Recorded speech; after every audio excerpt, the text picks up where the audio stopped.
Hello friends, welcome back to my channel. ఈరోజు మన ఛానల్లో maida, egg, curd, baking powder, essence ఇలాంటివి ఏమీ యూస్ చేయకుండా పిల్లలకి హెల్తీగా ఎలా కేక్ చేసుకోవాలో ఈ వీడియోలో చూసేద్దామండి. అంతేకాకుండా ఓవెన్ కూడా లేకుండా ఈ కేక్ని అయితే మనం ప్రిపేర్ చేసుకుంటున్నామండి. చాలా ఈజీ అండి. అన్నీ మనకి ఇంట్లో అవైలబుల్గా ఉన్న వాటితోన చాలా ఈజీగా చేసుకోవచ్చు. దానికోసం నేను ఇక్కడ ఒక కప్తో ఒక కప్ అయితే పంచదార తీసుకున్నానండి. అందులోకి 3 యాలకులు తీసుకున్నాను. వాటిని మిక్సీలో వేసుకొని మెత్తటి పౌడర్ లాగా మిక్సీ చేసుకోవాలండి. చాలా మెత్తగా ఉండాలన్నమాట. మనకి పిండి ఉంటుంది కదా, అంత మెత్తగా అయితే ఈ పౌడరు మనం మిక్సీ పట్టుకోవాలండి. ఇప్పుడు ఇలా ఒక బౌల్ తీసుకున్నాను. ఏ కప్తో అయితే మనం షుగర్ తీసుకున్నామో అదే కప్పు సేమ్ క్వాంటిటీతో ఒక కప్పు గోధుమ పిండి తీసుకున్నానండి. అండ్ అలానే మనం మిక్సీ పట్టుకున్నటువంటి పంచదార పొడి ఉంది కదా, దాన్ని కూడా వేసుకుంటున్నాను. మీరు బాగా మెత్తగా మిక్సీ చేసుకోవాలండి, లేదంటే ఆ బరుకుగా ఉన్నవి మనకి కేక్లో తగులుతూ ఉంటాయండి. అంత మెత్తగా రాదప్పుడు. మొత్తం షుగర్ మొత్తం పౌడర్ బాగా క్లీన్ చేసుకొని వేసుకుంటున్నాను, ఎందుకంటే కొలతల ప్రకారం వేసుకున్నాం కదండి. ఇప్పుడు ఈ షుగర్ పౌడర్, గోధుమ పిండి కలిసే విధంగా ఒకసారి అయితే కలిపేసుకుంటున్నాను. ఇవి బాగా కలిసిన తర్వాత ఇప్పుడు మనం ఇందులోకి చూడండి 1/2 స్పూన్ అయితే నేను రిఫైండ్ ఆయిల్ వేసుకున్నానండి. రిఫైండ్ ఆయిల్ మాత్రమే వేసుకోవాలి. నార్మల్ ఆయిల్ వేసుకుంటే కేక్ అనేది కొంచెం స్మెల్ వస్తుంది. ఇప్పుడు కొంచెం సాల్టు అండ్ కొంచెం వంట సోడా వేసుకున్నానండి. వంట సోడా వేసిన తర్వాత బేకింగ్ సోడా అంటారు కదండి, అది వేసుకున్నాను.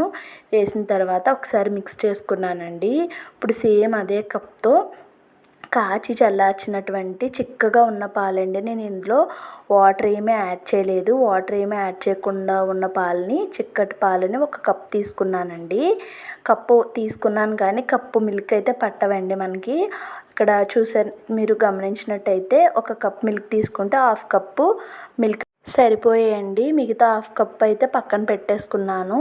ఇప్పుడు బ్యాటర్ కన్సిస్టెన్సీ చూసారు కదండి, చాలా పర్ఫెక్ట్గా ఉంది. ఇప్పుడు నేను టీ తాగే గ్లాసులు ఉంటాయి కదండి, ఇవి ఒక 4 తీసుకున్నానండి. 4 తీసుకొని మీరు కావాలంటే నెయ్యి అయినా వేసుకోవచ్చు. నేను ఇక్కడ కొంచెం ఆయిల్ వేసుకుంటున్నానండి. ఆయిల్ వేసుకొని ఈ గ్లాస్ మొత్తానికి ఆయిల్ని అయితే అప్లై చేసుకుంటున్నాను. అంచులకు కూడా మనం ఆయిల్ అప్లై చేసుకోవాలండి. అప్లై చేసుకున్న తర్వాత పొడి గోధుమ పిండి ఉంటుంది కదా, దాన్ని ఈ విధంగా గ్లాసుల్లో జల్లుకోవాలండి. ఇలా జల్లుకోవటం వల్ల మనకి ఈజీగా కేక్ అనేది రిమూవ్ అయ్యి వస్తుందండి.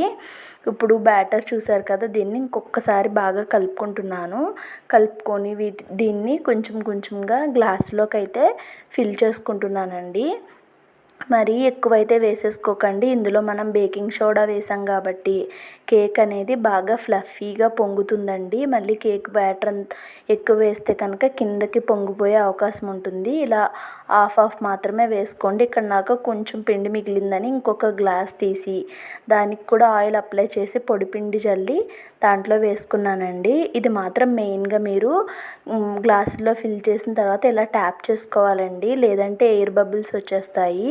ఇప్పుడు స్టవ్ వెలిగించి ఇలా వెడల్పుగా ఉన్న ఒక గిన్నె పెట్టుకుంటున్నానండి. పెట్టుకొని నేను ఇందులో ఒక బౌల్ వేసుకున్నాను. మీరు మీ దగ్గర ఉంటే స్టాండ్ అయినా వేసుకోవచ్చు, లేదంటే ఇసుక కానీ సాల్ట్ అయినా కానీ వేసుకోవచ్చు. దాని మీద ఒక ప్లేట్ పెట్టి మూత పెట్టి ఒక 10 మినిట్స్ పాటు ప్రీహీట్ చేసుకుంటున్నానండి. దీన్ని ప్రీహీట్ చేసుకున్న తర్వాత 10 మినిట్స్ తర్వాత ఇక్కడ నేను రెడీ చేసి పక్కన పెట్టుకున్న గ్లాసులు ఉన్నాయి కదండి,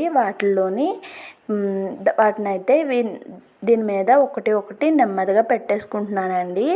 ఇక్కడ నాకు 5 గ్లాసులు అవ్వింది కదండి, పెట్టుకోవటానికి అయితే ప్లేస్ లేదు. అందుకోసం నేను 4 పెట్టేసుకున్నాను. పెట్టుకొని మూత అయితే ఇప్పుడు తిరిగేసి పెట్టేసుకుంటున్నానండి. అసలు గాలి అనేది వెళ్ళకుండా పెట్టుకొని దానిపైన మనం అల్లం వెల్లుల్లి దంచుకునేది ఉంటుంది కదండి, దాన్ని అయితే పెట్టేసుకుంటున్నాను. మీరు కావాలి అనుకుంటే కుక్కర్లో అయినా చేసుకోవచ్చండి. కుక్కర్లో చేసుకున్నట్టయితే విజిల్ తీసేయాలి కరెక్ట్గా. నేనైతే ఒక 25 మినిట్స్ తర్వాత ఇక్కడ మీకు నేను తీసి చూపిస్తున్నానండి. కాలిపోతుంది, క్లాత్తోనే తీయండి. 25 మినిట్స్ తర్వాత కేక్ అయితే ఇక్కడ పర్ఫెక్ట్గా బేక్ అయిందండి. నేను ఒక టూత్పిక్తో గుచ్చి చూస్తున్నాను, చూడండి. కేక్ అనేది పర్ఫెక్ట్గా కుక్ అయింది. నేను చాలా తక్కువ వేసాను, అయినా కానీ పైకి పొంగు అయితే వచ్చేసిందండి. చూసారు కదా, ఇది బాగా ఒక 20 నిమిషాల పాటు చల్లారిన తర్వాత మీకు ఇక్కడ నేను గ్లాస్లోంచి దీన్ని రిమూవ్ చేసి చూపిస్తున్నాను. ఈ విధంగా ట్యాప్ చేసుకుంటే చాలా ఈజీగా గ్లాస్ నుంచి రిమూవ్ అయిపోతుందండి. చూసారు కదా, మైదా లేకుండా, ఓవెన్ యూస్ చేయకుండా, ఎగ్స్ లేకుండా హెల్దీ కేక్ని చాలా ఈజీగా ప్రిపేర్ చేసేసుకోవచ్చండి. ఈ వీడియో కనుక మీకు నచ్చినట్టయితే మీ ఫ్రెండ్స్ అండ్ ఫ్యామిలీస్కి షేర్ చేసి, వీడియోకి ఒక చిన్న లైక్ చేసి ఛానల్ని సబ్స్క్రైబ్ చేసుకోండి. థ్యాంక్స్.